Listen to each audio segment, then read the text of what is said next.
Vamos receber, então, Humberto Werneck.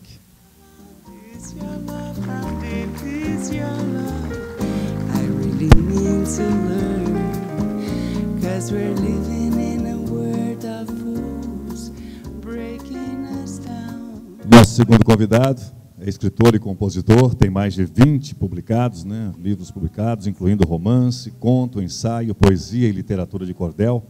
Ganhador do prêmio Caminho de Ficção Científica em 1989, prêmio esse conquistado em Lisboa, com a espinha dorsal da memória. Do prêmio Shell de Teatro em 92, com a peça Brincante, em parceria com Antônio Nóbrega. Do prêmio APCA de Literatura Infantil em 2007, com O Flautista Misterioso e Os Ratos de Hamelin. E do prêmio Jabuti de Literatura Infantil em 2009, com A Invenção do Mundo pelo Deus Curumim, em parceria com Fernando Vilela. Mantém uma coluna diária sobre cultura no Jornal da Paraíba, em João Pessoa, onde já publicou mais de 3.100 artigos, que estão disponíveis no seu blog, mundofantasma.blogspot.com. Recebamos Braulio Tavares.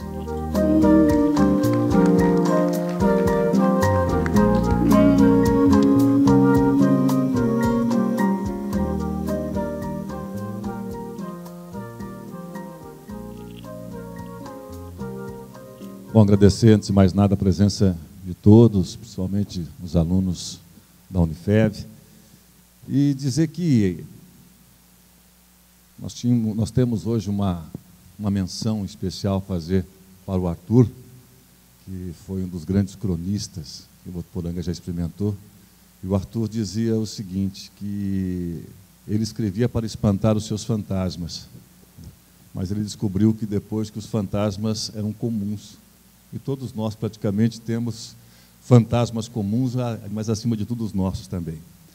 Só para a gente introduzir a conversa, introduzir o nosso bate-papo, que versa justamente sobre crônica, tem uma definição que diz que crônica é subjetiva demais para o jornalismo, simples demais para a literatura, porém combina informação e arte em uma mesma produção. Então, primeiro, vamos passar com o Braulio. Os mais velhos primeiro ou os mais novos? Então vamos com o Braulio.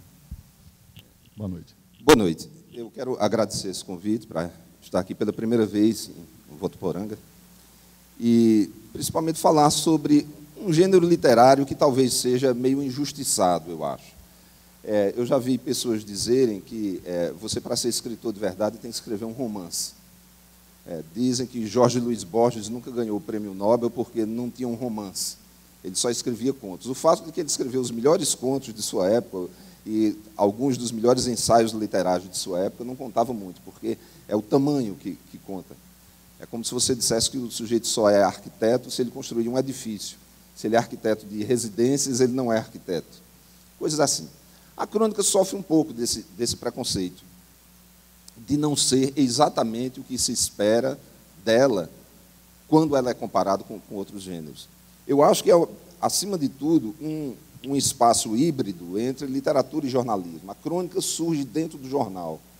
Dificilmente você escreve crônicas para publicá-las diretamente em livro. Isso já existe hoje, porque o gênero já se consagrou. Mas o primeiro espaço de existência da crônica é o jornal, é aquela coisa meio efêmera, meio descartável que o jornal tem, aquilo que está acontecendo hoje, sendo lido hoje, e vai ser esquecido amanhã, porque já tem um novo hoje e uma nova novidade para ser experimentada. Então, se pressupõe, talvez, que o conto, o romance, venham para ficar, venham para ser lidos daqui a mais 10 anos, daqui a mais 30 anos, daqui a mais 100 anos, e que a crônica veio para passar. Ela vem, passa e vai embora. Mas não é isso que acontece, porque nós reunimos crônicas em livros, pessoas compram esses livros. Nós como leitores, ainda hoje, estamos lendo ainda Rubem Braga, estamos lendo ainda Henrique Pongetti, que escrevia na revista Manchete, que meu pai, que era jornalista, considerava o maior cronista da época dele.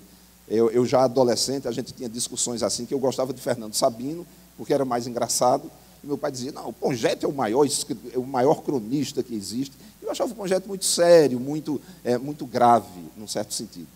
Então, essas pessoas marcam a vida da gente porque elas por serem passageiras, vão acompanhando nas revistas, na imprensa, no jornal diário, a vida da gente ao longo do tempo. E isso dá também uma certa permanência para a crônica. Bom, boa noite, obrigado por terem vindo, obrigado ao festival por ter me convidado para conhecer a cidade. Bom, a crônica é tudo isso que o Braulio disse, que o Orlando introduziu aqui, é uma coisa um pouco indefinível. É muito conhecida uma frase do Rubem Braga, que, na minha opinião, e eu acho que de todo mundo, o maior cronista brasileiro, né, de todos os tempos, o cara que revolucionou realmente a crônica. Perguntaram ao Rubem Braga assim, mas afinal, o que é a crônica? Ele falou assim, olha, se não é aguda, é crônica. Logo ele, agudíssimo, né? É um gênero meio vira-lata, como a gente sabe, ele começou do folhetim francês, lá no século XVIII, foi importado aqui pelo Francisco Ottaviano, que era um mau poeta e bom jornalista no Rio de Janeiro, e talvez não mereça aquela rua que ele dá nome ali na Zona Sul. E esse gênero chegou mais ou menos em 1850 no Rio, foi adotado por Zé de Alencar, por Machado de Assis e por outros. Já ele foi encolhendo. Era uma coisa tão secundária o folhetim e a crônica que saía na parte de baixo das páginas dos jornais. Ganhou os autos de página, foi encurtando, foi ganhando uma outra forma e ganhou um jeito brasileiro. Existe toda uma conversa se a crônica é um gênero brasileiro. Tem gente que fala que é uma coisa tipicamente brasileira. Não nasceu aqui. Mas é um pouco como o futebol, que nós não inventamos, mas ao qual a gente deu uma cintura que não existe, por exemplo, no futebol inglês. Os ingleses é que inventaram o futebol e não conseguiram fazer o que em outros tempos fizemos aqui com o futebol, né? Eu acho que a relação da crônica com o jornalismo é acidental, quer dizer, ela tem de jornalístico o fato de que ela sai no jornal ou na revista, mais nada. Mas aqui eu quero separar uma coisa, porque eu acho que há bastante confusão. Hoje, qualquer coluna se chama crônica. Eu quero me referir sempre à coisa que me interessa neste momento aqui, é a crônica literária. Porque existe, e eu respeito, acho ótimo, leio, sou um cultor da crônica política, da crônica esportiva, da crônica econômica. Essa aí é jornalística, é puramente jornalística. A crônica que me pegou desde sempre, desde a minha remota adolescência, como leitora, assim, até hoje eu leio apaixonadamente, hoje tento fazer, é a crônica literária, ou seja, ela é muito mais subjetiva do que objetiva. Ela, dentro do espaço, por excelência da objetividade, que é o jornal, ela pega uma contramão. Eu acho que a boa crônica é uma coisa que vai na contramão do noticiário, que em geral é ruim, é pesado, é mal escrito. E dentro disso, nós temos uma tradição no Brasil que eu acho absolutamente maravilhosa. Começar do próprio Rubem Braga, que foi o cara que a partir dos anos 30 mexeu com esse gênero, né? Deu uma outra cara, uma outra cintura, um outro molejo, introduziu poesia. Não por acaso, né? Porque o Rubem Braga era um cara que só escrevia crônica. É uma coisa um pouco rara isso. Em geral, a crônica era escrita, e sempre foi escrita, como uma produção secundária de alguém que fazia uma outra coisa. Digamos, Drummond fazia a poesia dele, era cronista. Manuel Bandeira, a mesma coisa. O Nelson Rodrigues, grande Nelson Rodrigues, teatrólogo e romancista, e na beirada, um pouco como subsistência, ele praticava esse gênero. O próprio Fernando Sabino, que aspirava a ser só um romancista, não conseguiu, por razões assim, enfim. Paulo Mendes Campos, que eu acho um grandíssimo cronista, é um poeta e que destinava a crônica assim, um pouco o que sobrava dessa poesia. Já Rubem Braga, não. Toda a poesia que ele tinha, toda a inspiração que ele tinha, toda a história que ele tinha para contar, ele jogou ali. E para mim, não tem o menor cabimento dizer que a crônica é um gênero menor, que é uma bobagem. Quando você lê um cara como Rubem Braga, né, é um sujeito que escrevia ali frequentemente para o dia seguinte. Eu escrevo semanalmente, eu sei a barra que é isso. Você toda semana desovar uma coisa, ele desovava todo dia.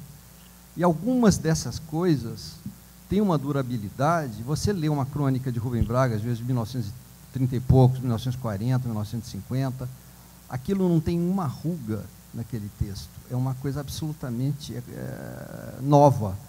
Isso, para mim, encerra um pouco essa conversa, né? Que é literatura, sim, sabe? Eu acho que ele dá mais alta. É interessante que sempre se disse, você levantou essa questão de dizer que a crônica era um gênero brasileiro, né? Durante muito tempo, inclusive, isso foi cultura difundida até pelos meios de comunicação. E a gente não pode se esquecer, claro que guardadas as distâncias, mas o primeiro grande documento da história do Brasil, a Carta de Pero Vaz de Caminha, não deixou de ser uma crônica, não é? E não só, né? Cortaram a palavra. Cadê o nosso... No que dá a interromper os outros, né? Não, e é só um comentário. A Carta do Pero Vaz de Caminha é curiosa, não só a primeira crônica, como tem uma coisa super brasileira nela. O Pero Vaz de Caminha, escrevendo para o rei, né, de Portugal, ele aproveitou e pediu um emprego para o genro dele. Já começou aí, né?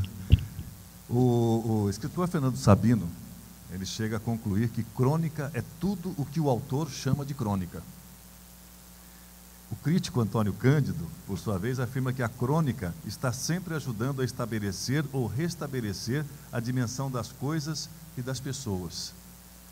E quando você diz que para alguns é um resquício também de poesia e tal, há como fazer crônica sem poesia? As receitas são sempre de acordo com os doentes. O doente, no caso, é quem escreve. Ele escreve para se curar e, por tabela, se ele tiver sorte, ajudar a curar os outros. Cada escritor, eu acho, define o seu conceito de crônica, o seu tom de crônica, porque a crônica, para mim, é um exercício de uma voz muito pessoal.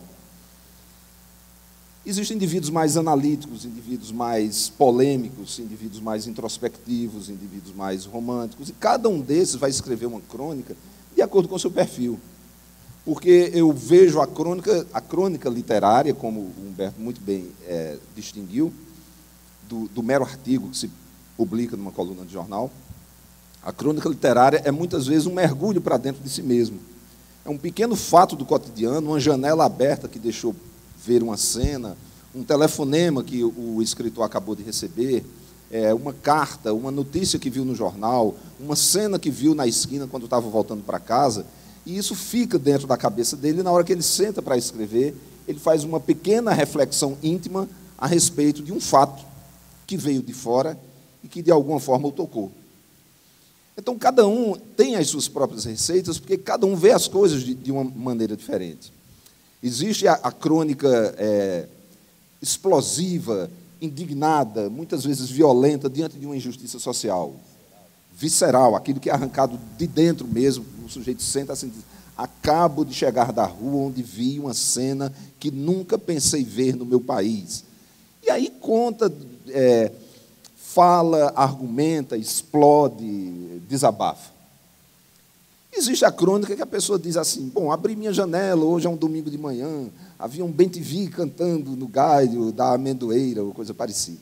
É um momento lírico, um momento introspectivo e tal. Isso é explorado de outra forma. Às vezes é um comentário de um livro que a gente está lendo. Eu escrevo muito em função de coisas que estou lendo, então os meus artigos, as minhas colunas de jornal, inclusive eu não chamo o que eu escrevo no Jornal da Paraíba de crônica. Eu digo, eventualmente tem uma crônica ali. Eu chamo de artigos ou colunas, porque é um espaço que eu tenho que preencher diariamente. É um espaço que eles me dão um máximo de 2.680 caracteres com espaço. Essa contagem moderna do computador é muito boa. Antigamente você dizia, é uma lauda em mais 10 linhas ou coisa parecida. Hoje são caracteres com espaço. Então eu tenho esse espaço para preencher diariamente. De vez em quando, então, sai uma crônica. Às vezes eu boto um poema, às vezes eu boto um conto, às vezes eu boto, sei lá, o que minha irmã chama brincando, verbete de enciclopédia, quando tem um fato qualquer, aí eu faço um resumo do que eu acho daquela pessoa, daquele livro, daquela música, daquele filme, e assim por diante. A crônica literária, ela surge de vez em quando, e ela, para mim, tem esse sentido, de ser uma reflexão que você faz a respeito de alguma coisa que veio de fora. E você, durante aquela lauda, ou aquelas 2 laudas que a crônica lhe exige, você faz uma reflexão sobre em que medida aquilo lhe toca, aquilo lhe traz uma coisa nova, aquilo lhe inquieta, aquilo lhe perturba, aquilo lhe dá algum tipo de informação nova, suficiente para que você queira discutir publicamente essa emoção, que você queira expor publicamente para sei lá, centenas, milhares de leitores desconhecidos o que está passando na sua alma. Então, isso é importante pelo fato de que a definição aí do Fernando Sabino, a crônica é o que a gente chama de crônica. Isso já parece com a definição do Mário de Andrade. Conto é tudo aquilo que o autor chama de conto. Então, isso eu vejo como uma coisa boa, porque é um exercício de liberdade. Você é o dono da crônica, a crônica vai ter o tom que você exigir, ela vai ter o tema que você determinar. Se você é o autor de um conto, o conto vai ter a forma, a estrutura, a linguagem e o perfil que você, que é o dono do conto, está inventando. No momento que você escreve, você é o dono daquele texto. Agora, depois que você escreve, o texto se torna público, aí tem que haver uma recepção do outro lado. É por isso que alguns ficam e outros não. Alguns são considerados grandes escritores e outros desaparecem. Por quê? Esses que desaparecem não tiveram essa resposta. Não existe aquela relação, aquela tríade, né? Relação autor, obra e leitor. Né? Parece que quebra essa linearidade. Isso às vezes até se quebra de uma maneira passageira. Tem escritores que não encontram seu público durante o seu tempo de vida. Escrevem a vida inteira, publicam a vida inteira e ninguém lê, ninguém dá atenção, ninguém sabe que eles existiram. Depois que morrem, por alguma mudança de circunstância, tornam-se famosos. O caso mais conhecido talvez seja de Franz Kafka, que é por muita gente considerado o autor mais representativo ocidental do século XX, e Kafka publicou pouquíssimo em vida. Né? Enquanto vivo era um fiasco. Assim, em termos de leitor. Publicava pequenas tiragens de 300, 500 exemplares, que não vendiam, eram distribuídos entre os amigos e colegas de escritório, e hoje, praticamente, no mundo ocidental, você não entra em nenhuma livraria ou biblioteca que não tenha a obra de Kafka. Então, foi um cara que escreveu ao léu durante a vida inteira e que só encontrou o seu público depois de morto. Então, a gente tem a obrigação, o dever íntimo de escrever o que está se passando aqui dentro, o que é importante para a gente, na esperança de que isso seja importante para alguém. Se não hoje, talvez daqui a 10 anos. Por isso que a gente pega as crônicas do jornal e preserva em livro, porque a gente sabe que o livro segura mais a longevidade dos textos do que a página do jornal. Que o jornal hoje é a coisa mais importante do mundo e amanhã ele serve para embrulhar peixe, como a gente fala, e daqui a 10 anos ou 50 anos ele só é pesquisado por historiadores, sei lá o quê. Existe um escritor jornalista, que é o José Castelo, do Piauí. Ele disse que a crônica, desde Rubem Braga, ele a classifica como um gênero na contramão. E ele explica por quê. Porque ela trabalha com a observação, com a intuição, com o silêncio, a contemplação, a introspecção, atributos considerados hoje no mundo atual, no nosso mundo contemporâneo, como inatuais, antigos e ultrapassados. Nós não temos mais o tempo de lentidão, vivemos na época da hipervelocidade. Né? Nós também não temos a introspecção, mas das imagens, das grifes, não mais do profundo, do mergulho para dentro de si, mas em um tempo de um falatório interminável representado pelos talk shows. Mas só que essa contramão, na realidade, é a que justifica justamente esse trânsito da crônica de permanecer sempre viva, sempre forte, e um gênero que a cada dia vai granjeando cada vez mais uma posição de destaque. Então não é uma contramão, né?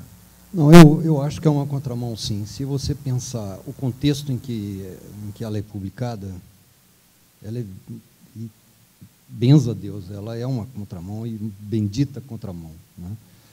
Eu não vou me meter a tentar conceituar a crônica, né? Mas eu, diante de um texto publicado como crônica, eu sei reconhecer se é uma crônica. Para mim, uma boa crônica é como uma conversa.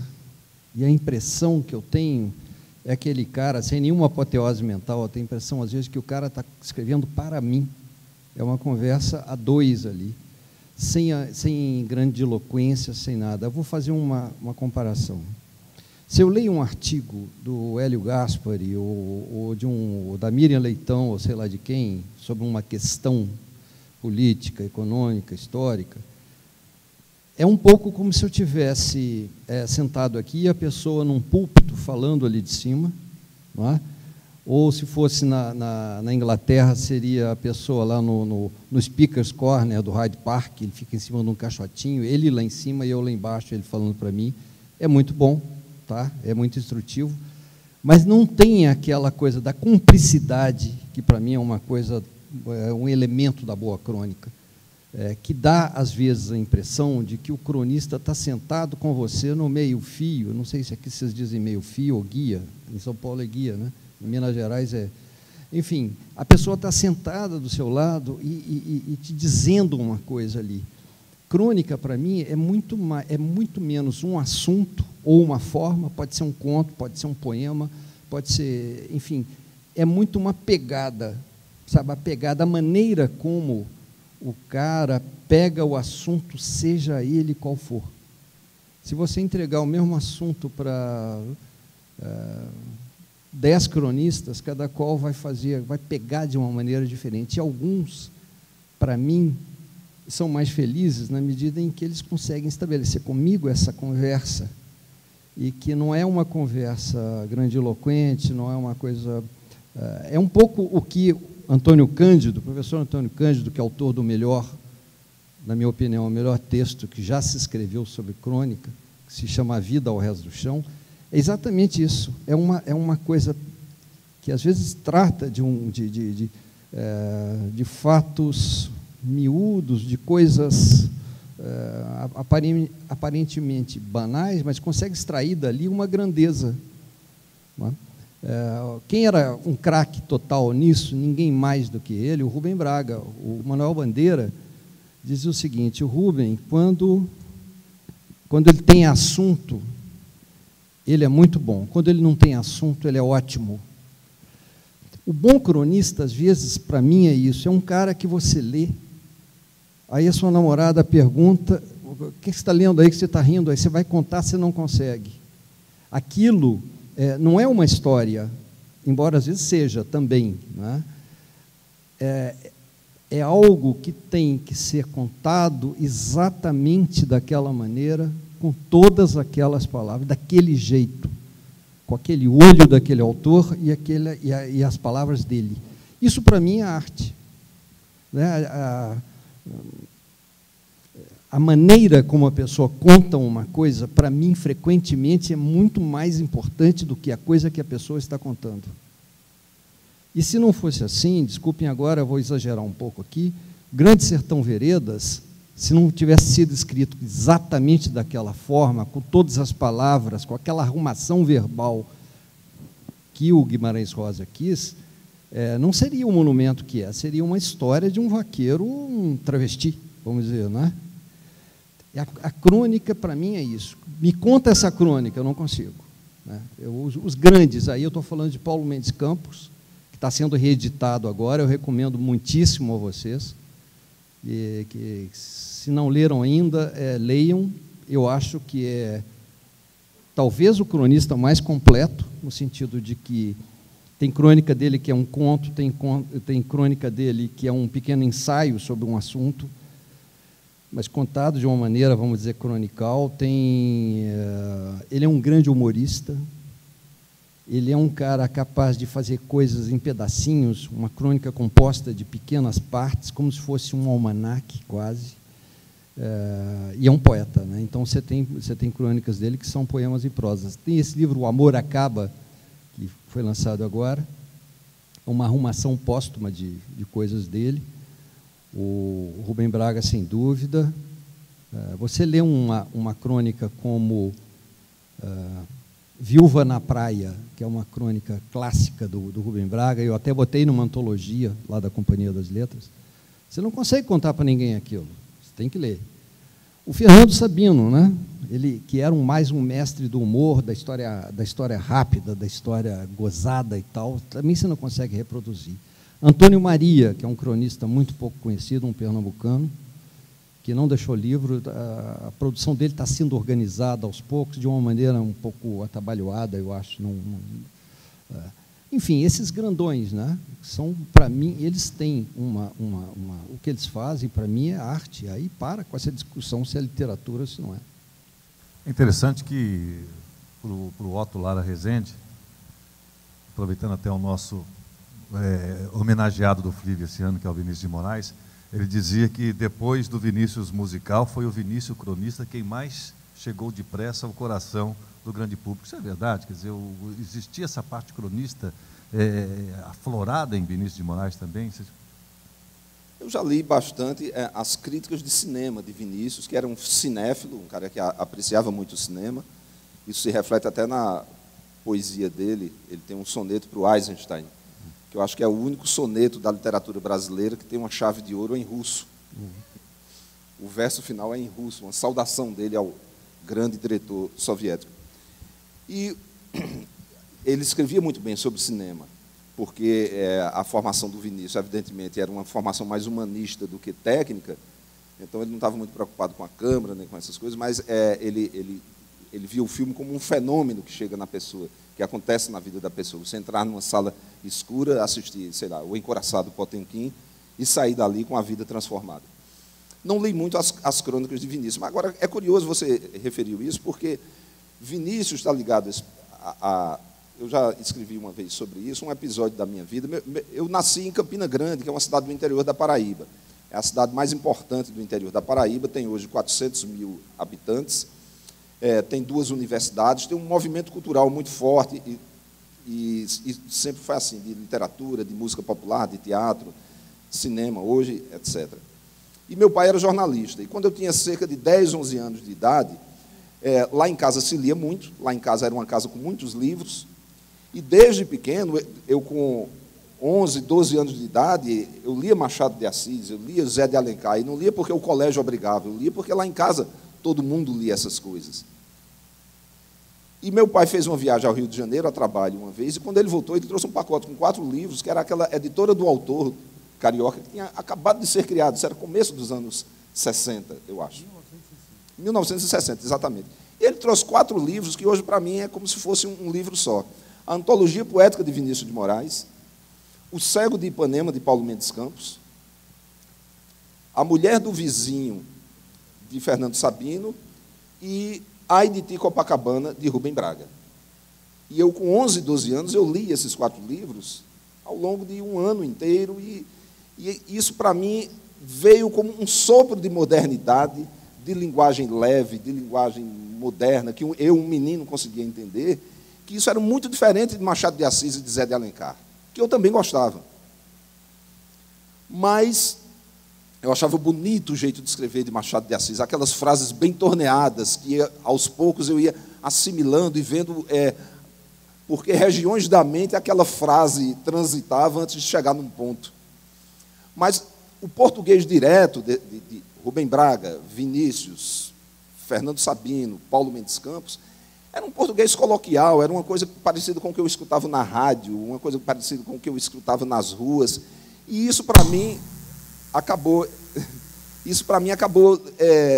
criando essa distinção, que eu falo muito isso para professores de português, para os meus amigos que estão na área do ensino, professores da universidade e de tudo mais. Eu acho muitas vezes uma crueldade você dar para crianças de 10 anos Zé de Alencar para ler. Por que não dão Rubem Braga, que é muito mais próximo verbalmente, estilisticamente, vocabulariamente, da nossa existência, do modo como a gente trata a língua, essa maneira meio descontraída e informal. A língua é nossa, a língua é minha, eu falo do jeito que eu quiser. Se alguém disser que está errado, está legal, então pode estar errado, mas eu estou criando a língua. E, às vezes, é o acúmulo de erros que inventam uma palavra nova. Senão, a gente não diria você, a gente diria vossa mercê, ainda hoje.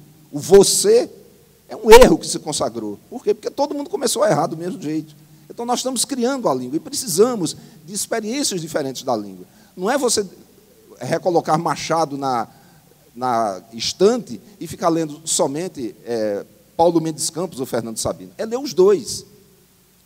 Ver as potencialidades que o idioma tem, as maneiras diferentes de se dirigir às pessoas, a maneira diferente de pensar, porque a língua organiza o modo como o nosso pensamento acontece.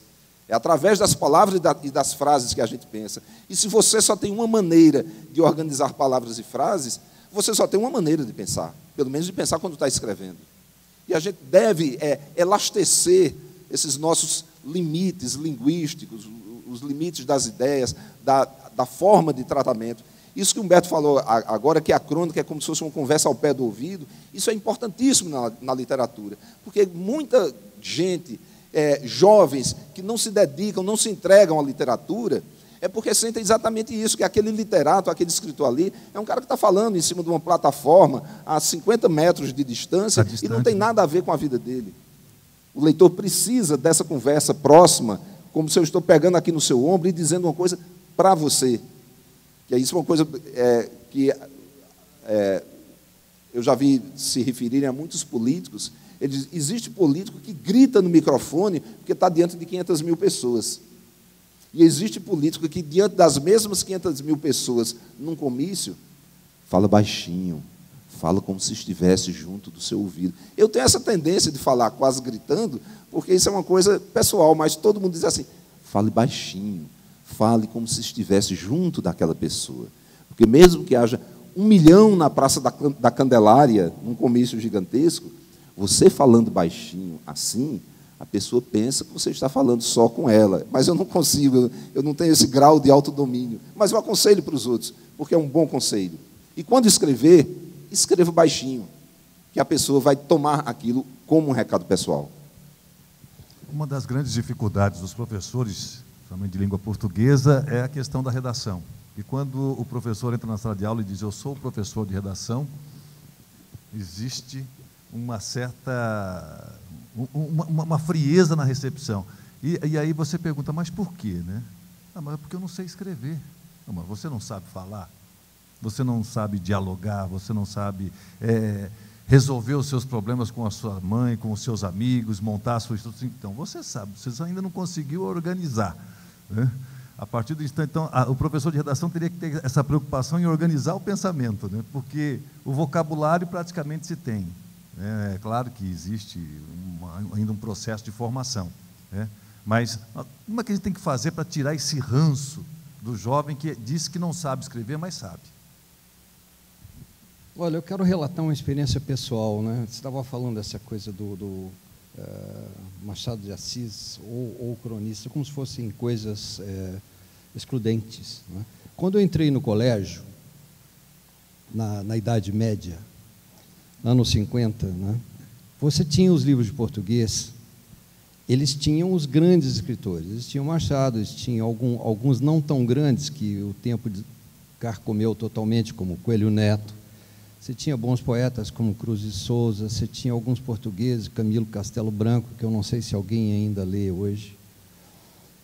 E eu tive uma sorte incomparável. A minha geração foi a primeira que pôde ler, além dos grandes dessa época, com quem a gente aprendia a escrever, também os cronistas, né? Nos meus 15 anos surgiu essa editora do autor, e de repente você tinha uma floração de livros ali, de ótima literatura, com um atrativo suplementar, que os autores estavam vivos, quer dizer, não eram aqueles camaradas aquele busto de bronze que você via, por melhor que fosse o escritor, né? Era um negócio distante. De repente era o Fernando Sabino, que estava por ali, o Rubem Braga, e os professores de português, na época, que eram mais, eu acho que mais antenados, eles perceberam essa coisa e nos davam para ler também, sem excluir o Machado de Assis, né? Foi uma época hoje impensável. Eu não sou nostálgico, não, mas talvez nesse particular, sim. Você comprava uma revista semanal, meu pai levava para casa a revista Manchete, que não era bem essa fórmula da Veja, nem da época, era uma coisa um pouco diferente. Você tinha nessa revista, toda semana, 4 cronistas. 4. Me pergunto se alguma hoje tem 2 ou 1. Não é? Você tinha o Henrique Pongetti, que seu pai achava o melhor.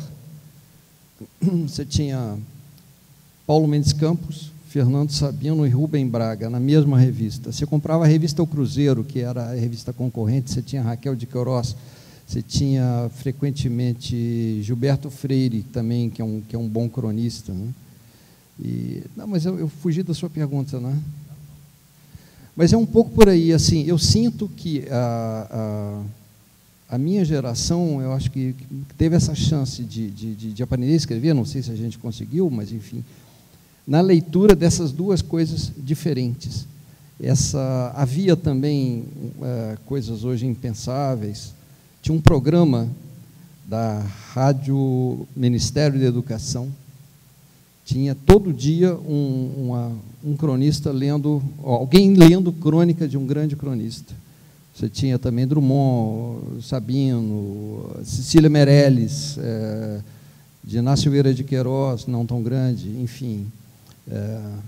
Daí se tirou um livro chamado Quadrante, que é uma antologia desses aí, e que foi um pouco como para uma geração bem mais recente, eu acho que de vários de vocês aqui, uma coisa chamada Para Gostar de Ler. Não sei quem é que se abeberou nisso aí, né? Mas, enfim, estou falando muito. É interessante que a gente chama, porque para alguns professores, quando vai fazer um plano de aula sobre ensino de redação, diz que a gramática é a cereja do bolo.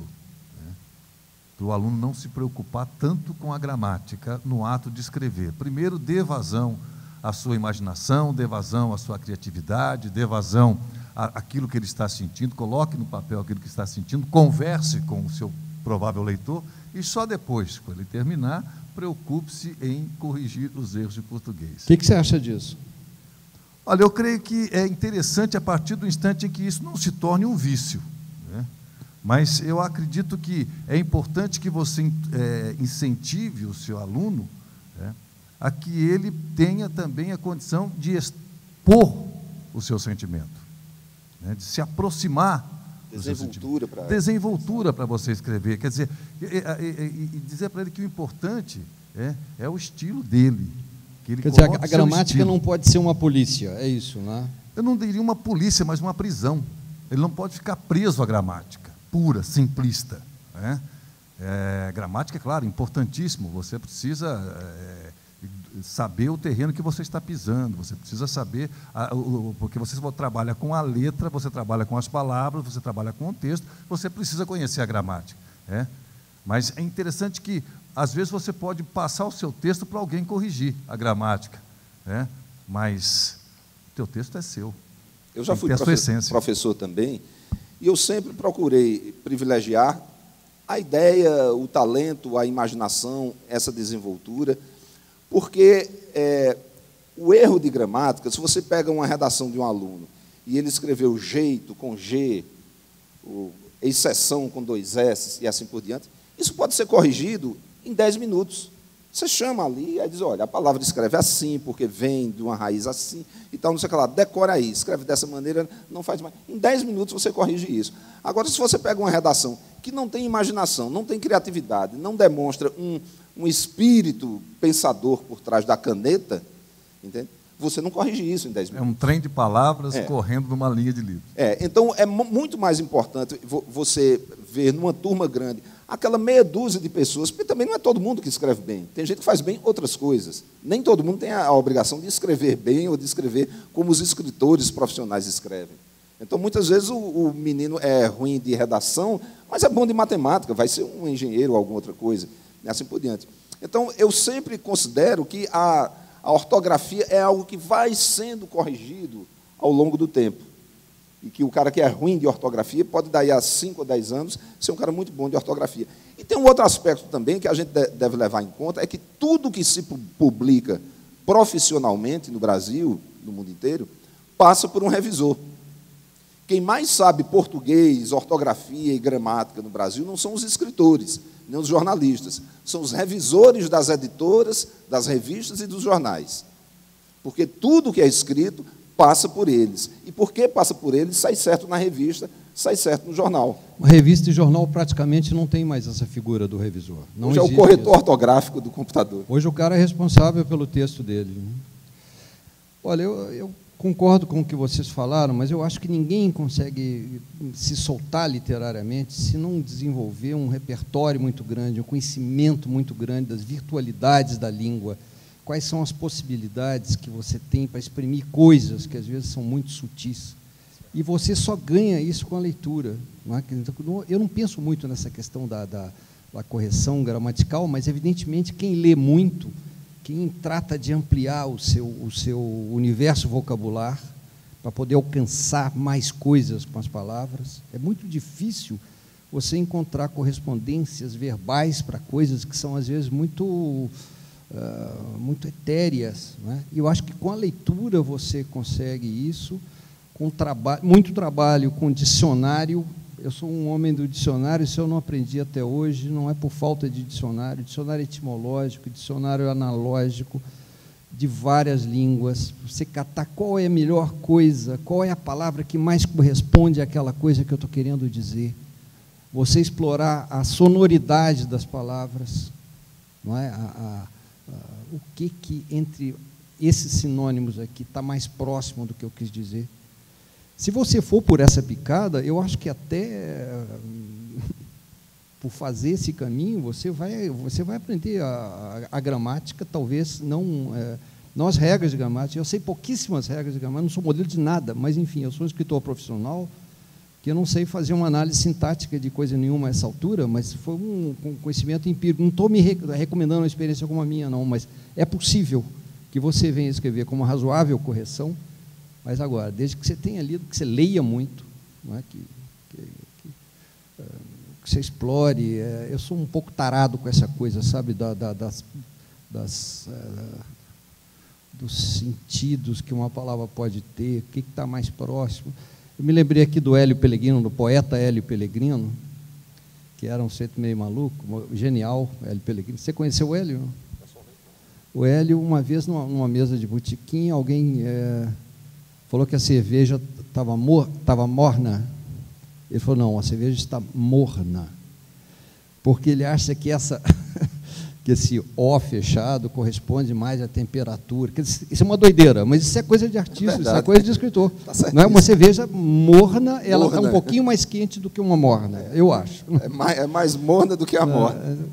Você busca, através do seu vocabulário, você tem condição de esclarecer ainda mais a sua ideia. Né? Você chega a mais nuances, você chega a mais filigrana. Aí eu estou me referindo a um projeto literário que não queira ser só comunicação de uma ideia, não, sabe, aí querendo um pouco mais longe. Eu acho que na crônica literária frequentemente tem um campo para isso. Né? Você diria, por exemplo, de um Lourenço de Aféria? Na minha mocidade, ele era um nome da crônica, mas ligado não à crônica literária, nesse sentido de literatura mesmo forte, né? Mas ele teve um espaço que ele ajudou a preencher, principalmente em termos de grandes jornais de grande circulação. Eu li pouco de Aféria, é um cara que eu admiro, mas realmente conheço pouco a obra dele. Eu estava lembrando recentemente, um escritor já falecido, que foi muito importante também, que transitou muito nessa área limítrofe entre o conto e a crônica, era o João Antônio. O João Antônio tinha um trabalho muito interessante, porque ele conviveu com malandros e gigolôs e sinuquistas e marginais do Rio de Janeiro e de São Paulo, daquela boca do lixo de São Paulo e depois da Lapa do Rio de Janeiro. Ele tem livros maravilhosos, como Leão de Chácara, Malhação do Judas Carioca, Malagueta, Perus e Bacanaço, que é o livro mais famoso, talvez o melhor livro dele, e que eu acho que ele fez em cima do Alcântara Machado, que era Brás, Bexiga e Barra Funda. Então, ele fez Malagueta, Perus e Bacanaço. Então, e ele tinha uns textos que eu li isso em revistas, o João Antônio colaborou um tempo na Playboy, em outras revistas de grande circulação, que eram análises do comportamento do brasileiro médio. Ele tem um chamado assim, As Virgens Blindadas do Footing, que era a cidade do interior, que no domingo, depois da missa, as meninas ficam dando a volta na praça. Como em toda cidade do interior, minha cidade é assim também, Campina Grande, tem a praça principal, e as meninas ficam dando a volta, andando na praça, e os rapazes ficam encostados nos automóveis, vendo as meninas passarem. E a regra é nunca abordar na primeira. Você não pode chegar. Nós estamos falando de começo dos anos 60. Entende? A moralidade era outra, o modo de se dirigir às pessoas era outro. E ele faz isso isso era uma matéria jornalística.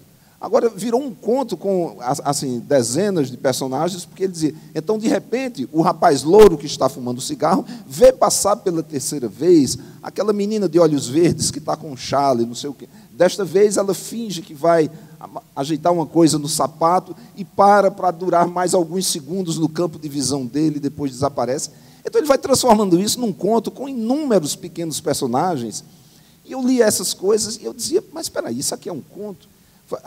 Talvez as minhas primeiras experiências de duvidar de um gênero, de ver os limites de um gênero, de dizer, o que é isso, afinal? Isso é um conto, isso é uma crônica, isso é um artigo, isso é um ensaio, e assim por diante. Então, essas pessoas, elas têm uma coisa que, para mim, é muito importante, que é a obrigação de escrever. Nenhum desses cronistas, poucos desses cronistas, se sentavam para escrever simplesmente porque estavam inspirados e tiveram uma ideia bonita. O que eles têm, geralmente, é um espaço a ser preenchido no jornal ou na revista, e o telefone tocando e o editor ansioso, cadê fulano? Olha, vamos fechar hoje às 10 da noite, é meio-dia, viu? Ainda não chegou, e você tem que escrever. O jornal tem essa coisa muito importante para puxar o que existe de literário dentro de quem escreve, é que a literatura pode esperar. Se você está trabalhando num romance, você resolve fazer uma viagem ou fazer alguma outra coisa e passar 3 meses sem trabalhar no teu romance, só você tem conhecimento disso. Mas se você tem um espaço no jornal, uma coluna no jornal, e você não manda uma vez, você recebe 10 telefonemas furiosos. Olha, tive que, de última hora, recortar uma coisa, pegar um texto de Rubem Braga e botar no lugar, e você vai ficar desempregado, porque você não escreve tão bem quanto o Rubem Braga, e eu acabei botando agora um parâmetro que vão comparar suas crônicas e tal. Não sei o que. Você tem que escrever todo dia, toda semana, todo mês. Onde você tem aquele espaço, você tem que preencher aquele espaço. E isso é muito bom, porque o cara que escreve geralmente é preguiçoso. Ele tem uma ideia maravilhosa, ele diz, eu tive uma ideia genial, mas não, hoje não, porque eu vou ao cinema, eu vou assistir o futebol, não vou escrever hoje. Semana que vem eu escrevo. E quando você trabalha em jornal, não tem esse negócio, semana que vem eu escrevo. Você tem que escrever hoje, porque a sua coluna sai amanhã. Você tem que entregar hoje. Então, o que é que isso faz? No meu caso, por exemplo, eu tenho uma coluna diária, no Jornal da Paraíba, há 10 anos. E nunca falhei um dia sequer. O que é que eu faço? Eu tenho vários textos de frente, como diz o pessoal de televisão. Eu não escrevo uma coluna por dia, eu publico uma coluna por dia. Então, tem dia que eu sento assim, e numa tarde eu escrevo 5 ou 6. Olha, vocês estão ouvindo uma coisa raríssima. Tem um exemplo, assim, talvez único, de um cronista que consegue fazer uma gaveta, como a gente chama, e ir desovando aquilo aos poucos. Isso acho que você e Ferreira Goulart, talvez. Porque não tem isso, não. Em geral, o cronista... Em geral, é do calor da batalha. Eu diria que é o bafo no cangote, não é? Que é aquela coisa, você tem que escrever, e eu nunca consegui fazer uma gaveta. Eu fui para a França agora, passei lá quase um mês, aí sim fiz um bocado, mas chegou lá, desandei a escrever também. Eu sempre acho que eu não vou conseguir, eu não sei se te acontece isso. Não é? Ainda ontem eu estava assim, essa semana eu não vou conseguir, não. Mas toda semana é isso, eu acho que eu não vou conseguir. Mas como eu nunca entreguei 4.000 caracteres com espaço em branco, eu sei que vou acabar conseguindo. E esse motor também, não importa muito a razão pela qual você escreve, quer dizer, o que te obriga a escrever. No meu caso, eu acho muito bom que tem alguém me cobrando, que eu tenha essa obrigação. Isso não faz a coisa ficar pior, necessariamente. O meu consolo aí é o Chico Buarque de Holanda. O Chico é um cara que entra no estúdio para gravar um disco com 10 faixas ou 12, ele tem 4 prontas. Mas a situação de estúdio, ele ter que produzir aquele negócio, ele entra num clima, e você que escreve sabe como é isso, né? A obrigação te leva a um outro patamar em que você escreve uma coisa eventualmente muito boa, não é? Quer dizer, a inspiração é bom, mas não é essencial, né? Olha, a pessoa, você está mais armado para entrar nessa coisa, porque você escreve todo dia, não é? Quem tem a obrigação de escrever regularmente começa a observar melhor as coisas, o cronista começa a observar melhor, prestar mais atenção, tomar nota, não é? E escrever todo dia. Eu tenho uma coluna semanal, mas todo dia eu escrevo. Acho que o escritor profissional tem essa obrigação. Não é ficar ali à mercê de cair uma chama de Pentecostes na cabeça dele para ele produzir alguma coisa. E a experiência, a minha miúda experiência, a minha pequena experiência, mostra que quando você, que às vezes a partir de uma ideia pequena ou de uma imagem, para mim funciona muito, às vezes uma imagem pequenininha, você trabalha aquilo, não é que você vai encher aquilo de maisena para fazer engrossar, não. Uma coisa vai puxando a outra e você entra num clima de produzir e dá certo isso.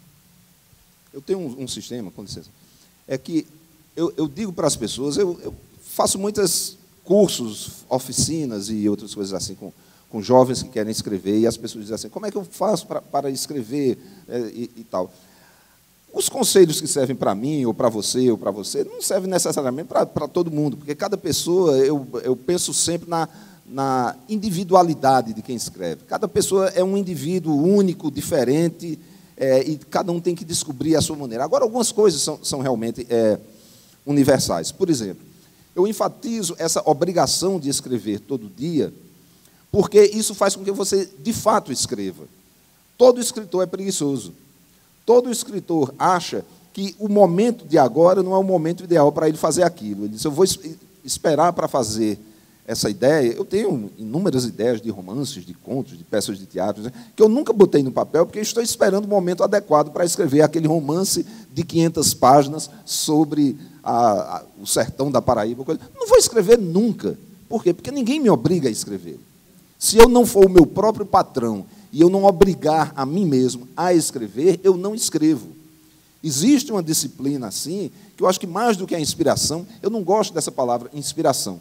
Inspiração dá a ideia de que você está sentado assim, deitado numa rede, ou sentado num terraço, e alguma coisa vem de outro lugar e pousa beneficamente em você. E aí já não é sua, né? Às vezes até pousa, mas é uma coisa pequenininha que você tem que desenvolver. Não é uma coisa pronta, essa coisa meio espírita, né, de se achar que vai baixar você vai incorporar uma coisa ali. Escrever, gente, é muito chato, é muito ruim escrever. Eu não recomendo a ninguém escrever. Tem uma escritora americana, uma grande escritora, Dorothy Parker, ela dizia o seguinte, escrever é horrível, o bom é ter escrito. E, de fato, é isso mesmo, sabe? Agora, quem tem esse ofício aprende também que você... esse trabalho cotidiano, nem que seja, você abre aquilo na tela do seu computador, todas as condições suas naquele dia são pouco propícias, mas você começa a mexer, é feito aqueles caras que faziam um foguinho com um pauzinho ali, de repente alguma coisa ali te incendeia e te faz andar um pouquinho e melhorar um pouco o negócio. Você escreveu na véspera, você olha, você faz aquilo que o Otto Lara Rezende chamava de despiorar. Eu faço muito esse negócio. Não sei se é porque sempre no início é tudo muito ruim, não tem nada... Anota uma coisa, escreve, porque não pode não escrever, sabe? Escreve. Depois você despiora, você vai melhorando, você joga fora aquilo, troca por uma outra coisa. A escrita é isso aí, não é esse troço de Chico Xavier, de você botar uma mão aqui e sair lascado, né? Aliás, baixando um pouquinho o nível aqui, uma vez uma moça, numa circunstância como essa, perguntou como é que eu fazia para escrever. Como você faz? Você senta e vai saindo? Eu falei, não, Não exatamente.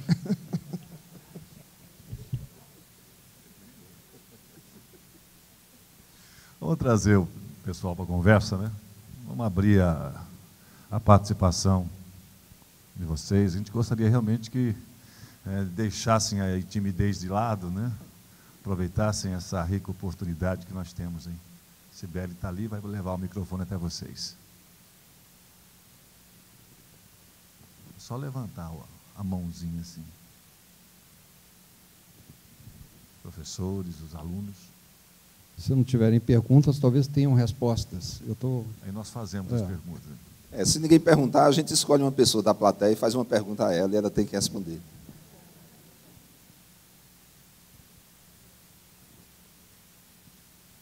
A gente brinca muito quando vem fazer eventos aqui, né? E o pessoal vai chegando, então você vai sentando todo mundo lá atrás, né? E fala, bom, depois da palestra nós vamos ter uma série de... Antigamente se falava sabatina, né? Nós vamos fazer uma sabatina e vamos começar perguntando para quem está lá atrás primeiro.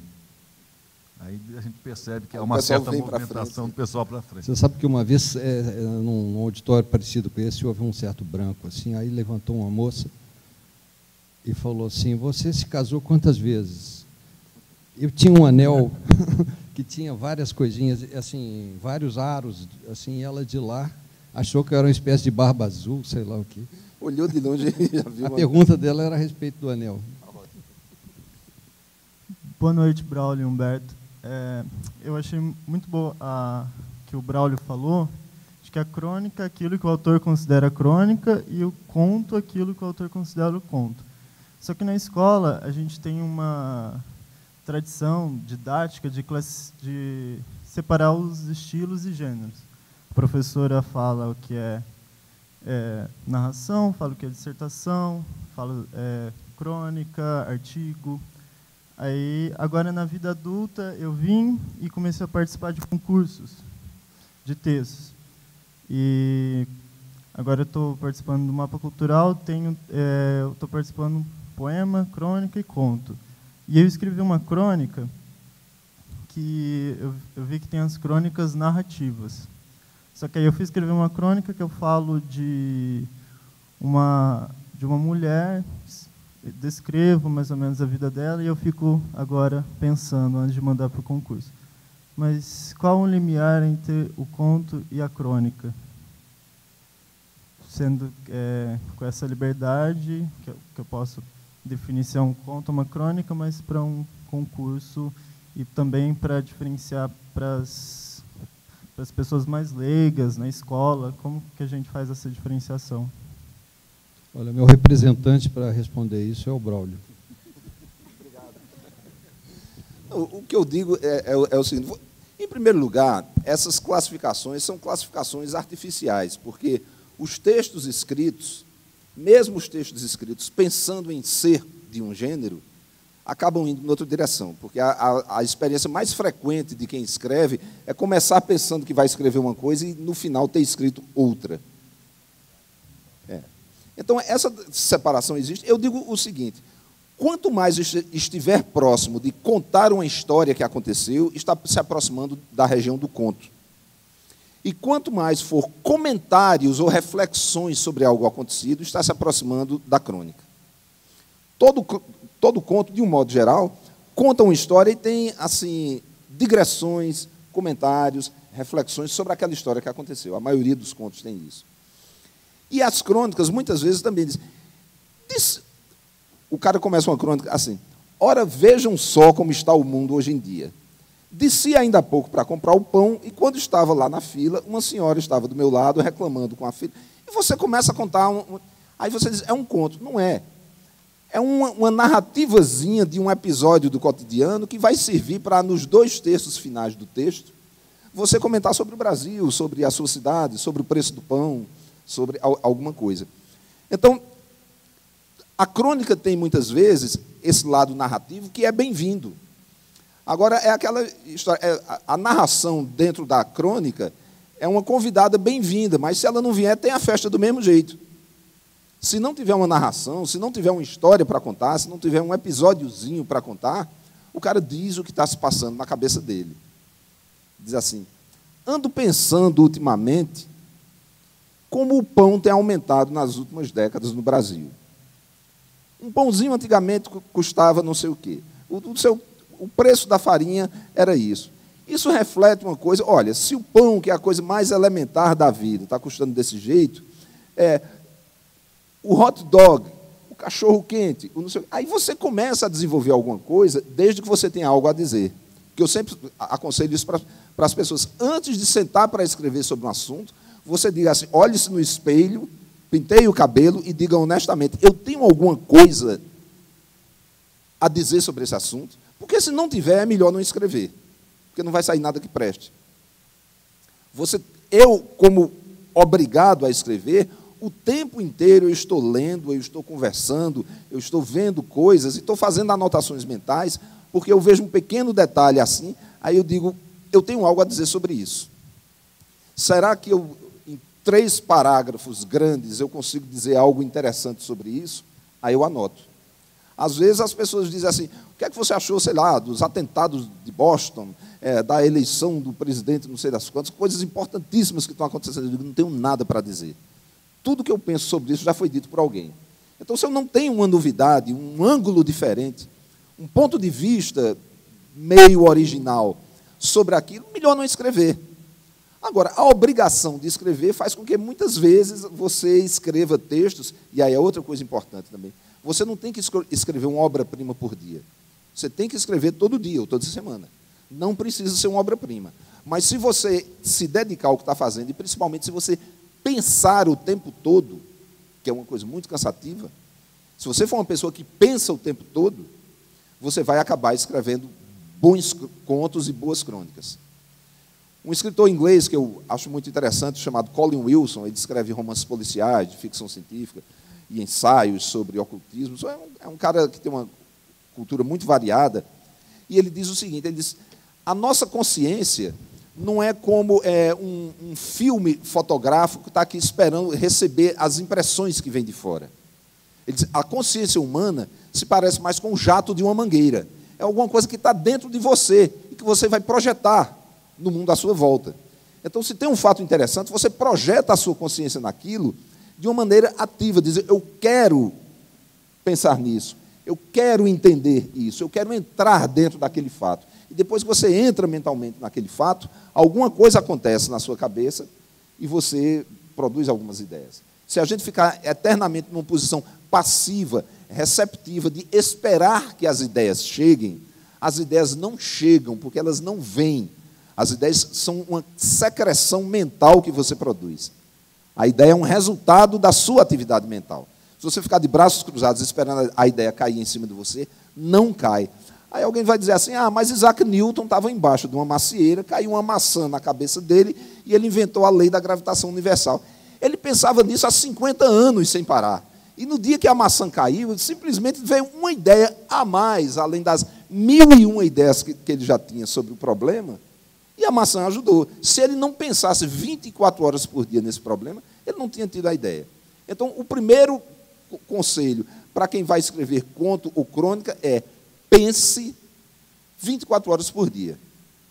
Pense durante todos os momentos, porque nós não pensamos, nós vivemos ligados numa espécie de piloto automático.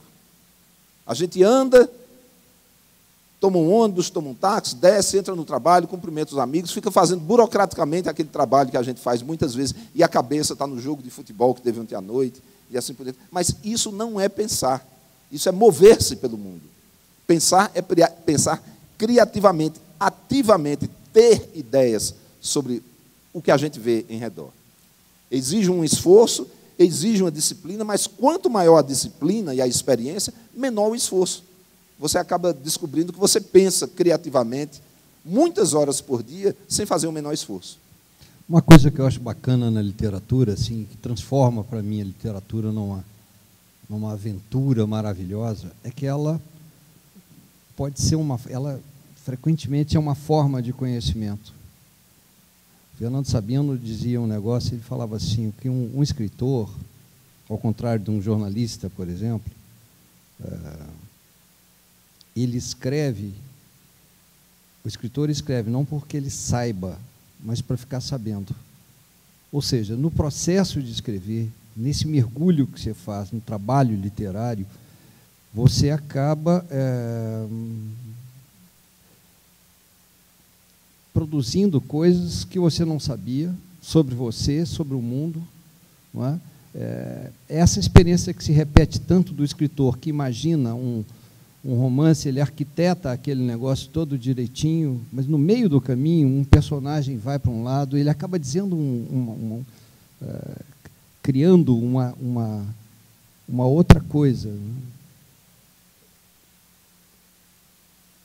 Para mim, eu acho que é das coisas mais legais, essa oportunidade que você tem, na minha miúda experiência, tem, assim, como contista, como em outras coisas, até como cronista, de repente você começa a mexer num assunto e aquilo vai crescendo para um lado, você estava determinado a escrever uma determinada coisa e foi para um outro lado.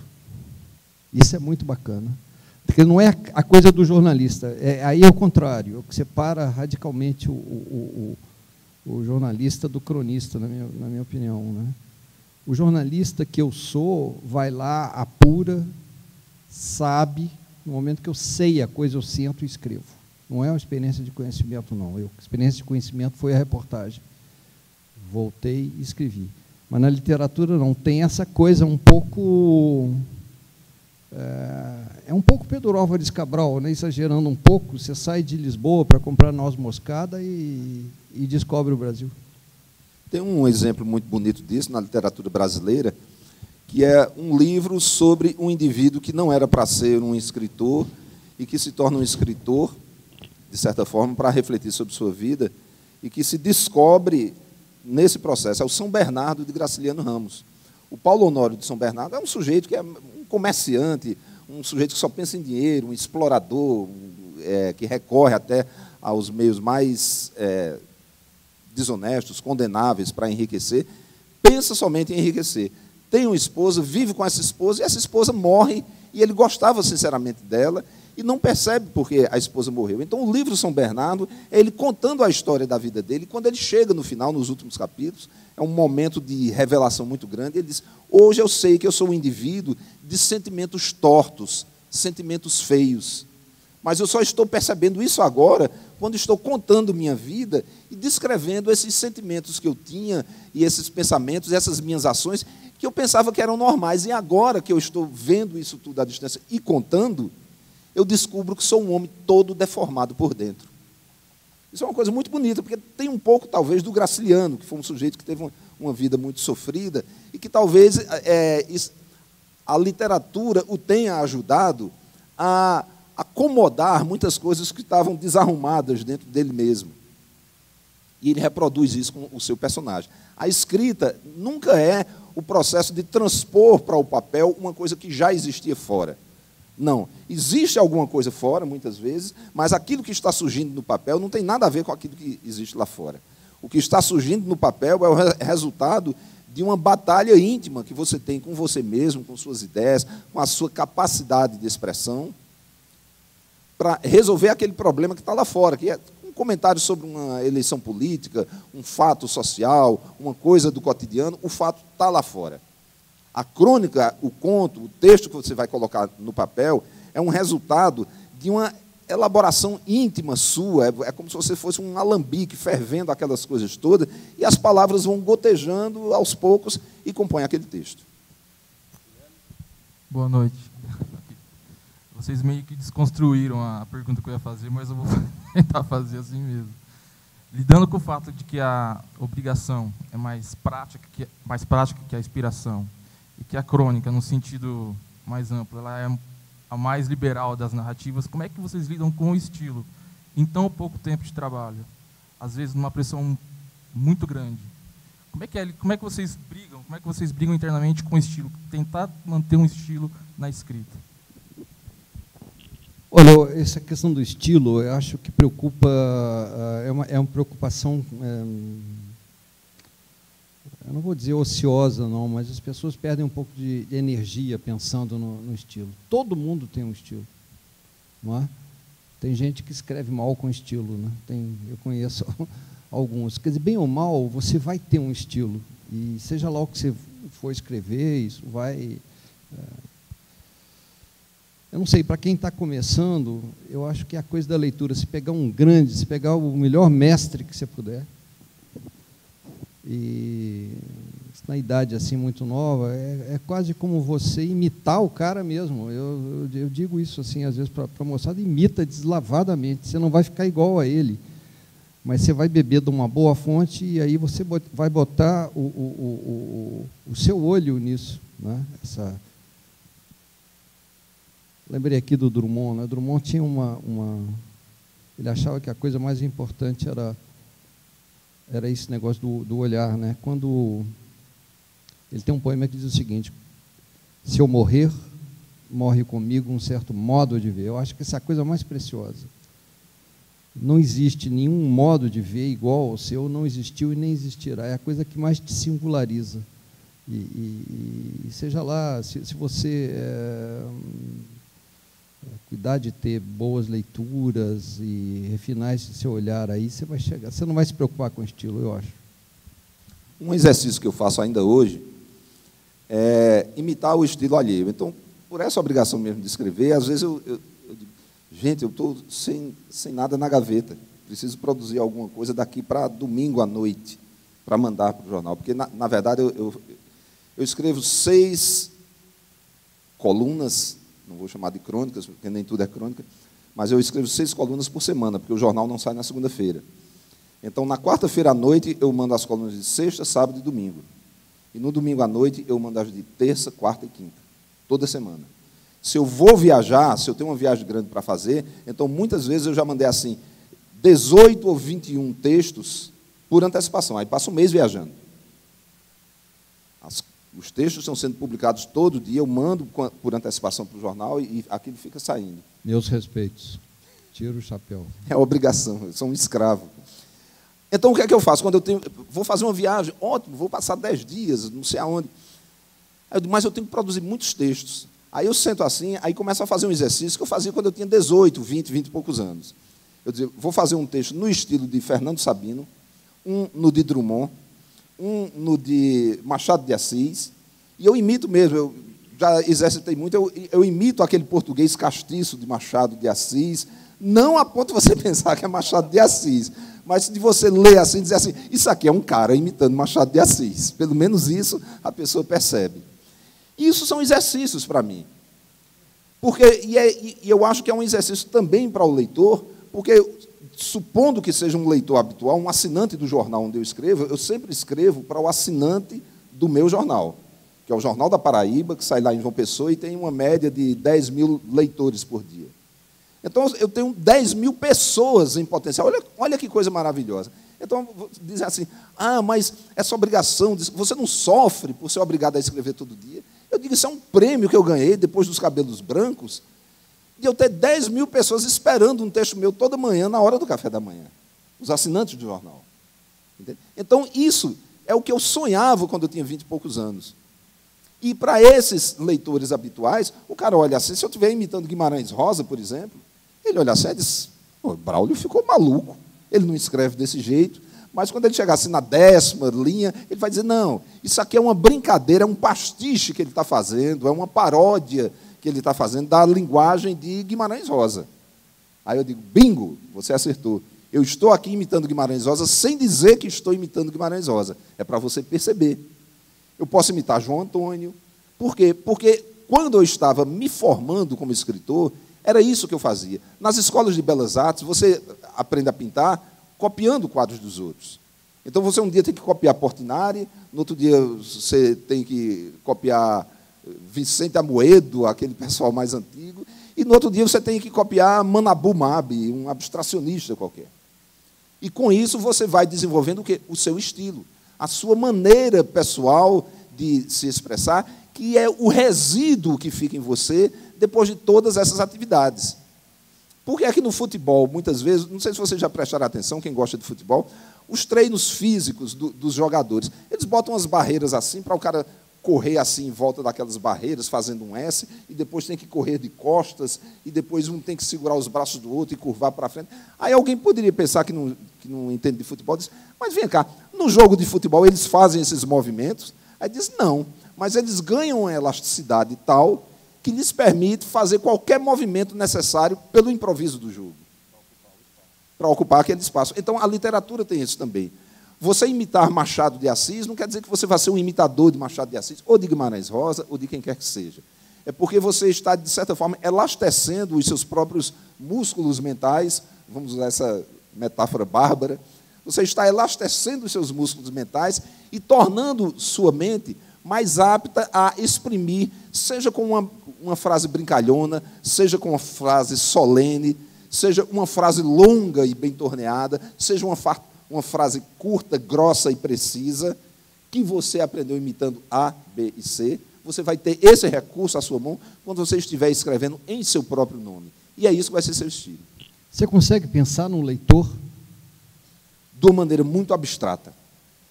Eu vou lhe confessar uma coisa inconfessável. Eu nunca consegui pensar num leitor. Não é? Quem é o leitor? Não é? Quem é o leitor? Isso em 45 anos de jornalismo, nunca consegui.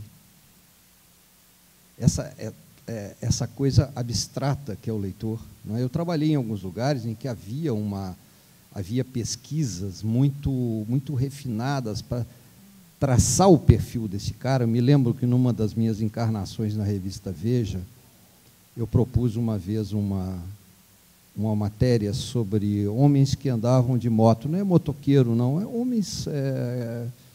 enfim, isso no começo dos anos 80. E o Hélio Gaspari falou comigo, o leitor da Veja não anda de moto. Porque havia pesquisas que mostravam esse negócio, né? Daí, há uns 6 meses, ele me chamou e falou assim, o leitor da Veja subiu na moto. Então, vamos fazer. Não consigo, eu confesso para vocês, poderia ser condenado por um tribunal jornalístico, né? Eu procuro escrever, sempre procurei, como repórter, como escritor, escrever alguma coisa que eu gostasse de ler. Parece que não deu errado, pelo menos como jornalista, porque eu nunca fui demitido dessa coisa, né? Eu me lembro muito do Nelson Rodrigues, aí por 68, quando havia uma paparicação em torno do jovem, né? Porque o jovem e tal. E o Nelson Rodrigues, quando falava, ele ficava irritadíssimo, né? Aí eles falavam, porque o jovem, ele falava assim, onde mora? Ele queria fulanizar esse negócio, ele queria... E para mim sempre foi uma dificuldade também. Vou escrever para quem? Eu escrevo toda semana lá para o Estadão, mas se eu for pensar, quem é que vai ler? Como é que é o cara? Que idade tem? Sobe na moto ou não sobe na moto? Né? Eu procuro fantasiar um pouco que é um leitor que gosta daquele assunto que eu estou tratando. Se eu estou falando sobre futebol, não, você não pode ser chato. Não pode ser chato, você tem que seduzir o leitor pela maneira de dizer. Eu escrevi 2 crônicas recentemente que achei engraçado, porque recebi e-mails de leitores ou de amigos, ou comentários em rede social sobre isso. Sobre 2 músicos que morreram recentemente. Um deles foi o Alvin Lee, que era o guitarrista da banda 10 Years After, a banda que toca no filme Woodstock, muito conhecida. E o Alvin Lee morreu recentemente, fiquei com muita pena, porque era um cara que tocava muito bem, era um cara engraçado, tinha um jeito engraçado como pessoa, e um jeito engraçado de tocar também, era um guitarrista muito veloz. E agora, semana passada, foi o Paulo Vanzolini, que é um grande compositor de samba paulista, compositor de Ronda, de A Volta por Cima, samba erudito, grandes músicos assim. Então, quando eu estou escrevendo sobre a morte de um roqueiro, eu estou escrevendo para os meus amigos roqueiros, que eu tenho dezenas e dezenas de amigos roqueiros, muitos deles músicos, que compõem e tocam e tudo mais. Então, eu estou escrevendo para quem gosta de rock. Você já arrumou alguma encrenca escrevendo? Nunca, acho que não. Encrenca mesmo, acho que não. Já arrumei leitores que se sentiram mais ou menos ofendidos por uma brincadeira minha, porque eu gosto muito de brincar, de fazer uma certa galhofa quando escrevo e tal, não sei o quê. As pessoas, um ou outro leitor se sentiu ofendido. Pô, sei lá, me lembro de uma vez que eu disse, mas baiano é assim mesmo. Eu estava falando de algum baiano, eu disse, mas baiano é assim mesmo. Aí fiz 2 ou 3 brincadeiras com os baianos, que eu adoro. Eu morei 4 anos em Salvador, adoro a Bahia, gosto demais, e é uma fase importante na minha formação. E eu falei isso para o leitor, porque era um baiano que se sentiu ofendido por saber que eu estava, achar que eu era paraibano e estava fazendo gozação com os baianos. Eu digo, olha, Em primeiro lugar, meus respeitos à Bahia e tudo mais, expliquei. E, em segundo lugar, tudo isso que eu disse é verdade. Todo baiano faz isso. Você não pode negar. Eu arrumei uma briga uma vez sem a menor pretensão. Nesses dias de absoluta falta de assunto que o cronista tem, né? Eu, até hoje, é espantoso que não tenha sido levado a escrever sobre a falta de assunto, porque esse é um tema recorrente, né? Eu comecei a pensar nos objetos da minha casa ou da casa das pessoas, e, de repente, eu fiz uma crônica sobre uma coisa extremamente prosaica, que é o copo de requeijão. Eu estava saindo de um casamento e tal, e aquela coisa toda, e eu comecei a pensar no copo de requeijão como o símbolo da avacalhação das relações amorosas. Se você está apaixonado e a pessoa te pede um copo d'água, você vai lá, traz um copo d'água e tal. Se você leva no melhor copo que tiver, num copo de cristal. O dia que você levar no copo de requeijão, você pode saber que alguma coisa está errada. Você está recebendo a dama em casa e levar um copo de requeijão. Copo de requeijão, quer dizer, alguma coisa está errada, e é como no alcoolismo, aliás, você não vai ficar no primeiro copo, né? Tem essa aí. E entrei, então, em umas considerações, não eram ensaísticas, não, mas comecei a pensar alto um pouco sobre esse negócio. O que é o copo de requeijão? Você não compra o copo de requeijão, você compra o requeijão. Então, o copo é aquele contrabando que veio junto e que se insinua na sua vida. O requeijão vai embora e o copo fica. E se você não quer, você bota lá no chão, lá na área de serviço, aí a faxineira pega, tira o rótulo, bota no seu armário, você bota lá no chão outra vez. Não é? E quando você olha, aquilo entrou na sua vida, de repente você está lá, você não programou beber água no copo de requeijão, mas está você ali bebendo aquele negócio. Se é num casamento, eu fui delirando um pouco em torno desse negócio, se é num casamento, ninguém na hora da separação vai disputar o copo de requeijão. Você entende? Não, o copo de requeijão é meu. Sabe, não tem esse negócio, né? E é uma coisa que você leva assim para a casa da praia, você leva para você, esse copo é como se fosse um prato rachado, que você não vai jogar fora, mas ainda usa ali um pouco, né? E eu concluí dizendo que se a separação não dá certo, não imaginar essa separação com essa disputa das coisas, né? Que se a separação não dá certo, não existe um tintim possível para você comemorar com um copo de requeijão, mas no máximo é um tec-tec, uma coisa xoxa. Pois bem, escrevi esse negócio numa revista feminina chamada Uma, nem sei se existe ainda. Na última página eles convidaram, uma revista super de mulher, assim, mas a última página eles deixavam lá para um homem convidado, e eu fiz essa coisa infeliz.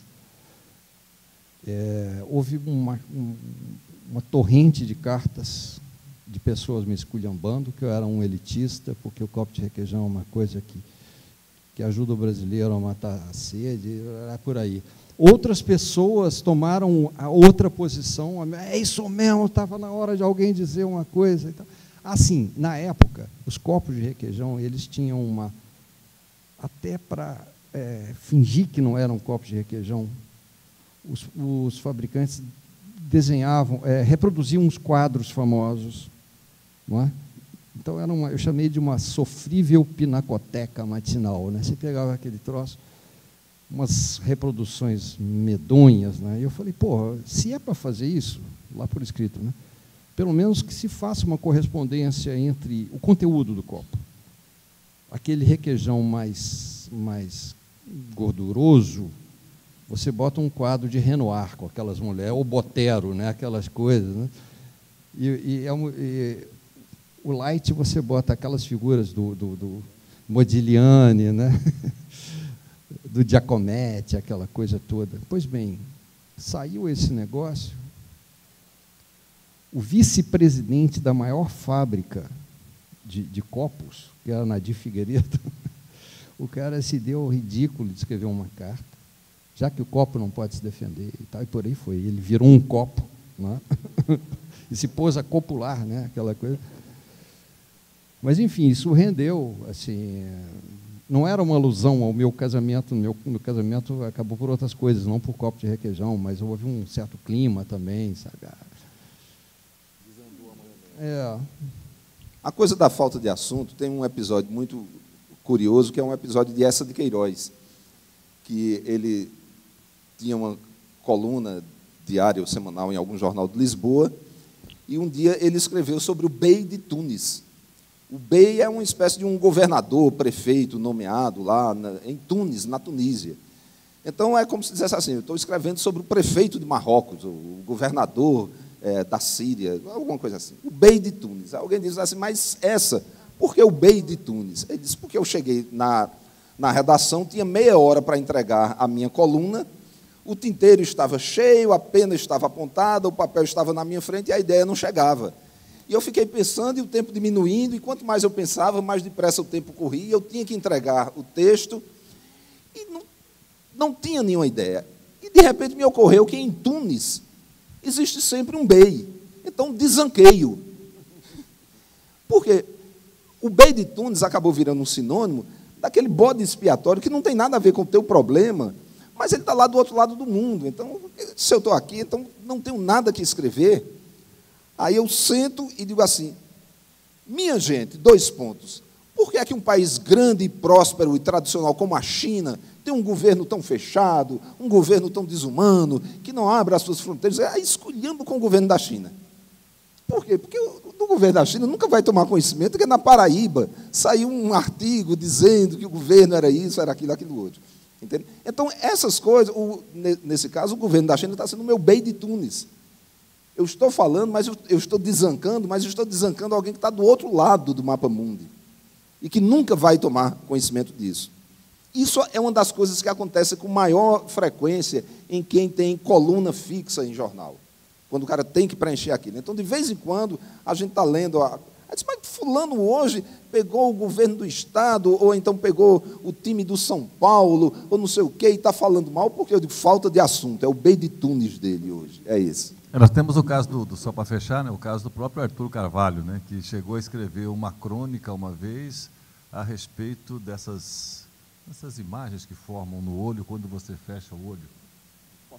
Fosfeno. Então ele fez uma crônica sobre fosfenos. Então acho que isso foi uma ideia espetacular. Bom, a gente agradece sensivelmente, né, com essa presença, acredito que tenha servido para que a gente possa ter uma visão bem particular, porque cada um agora tira aí tira as suas conclusões, a vida de cada um ela é o resultado da soma de vários pontos de vista, tivemos aqui os pontos de vista, e nós agora, cada qual aí faz o seu laboratório e faz a sua alquimia e cria a sua própria produção.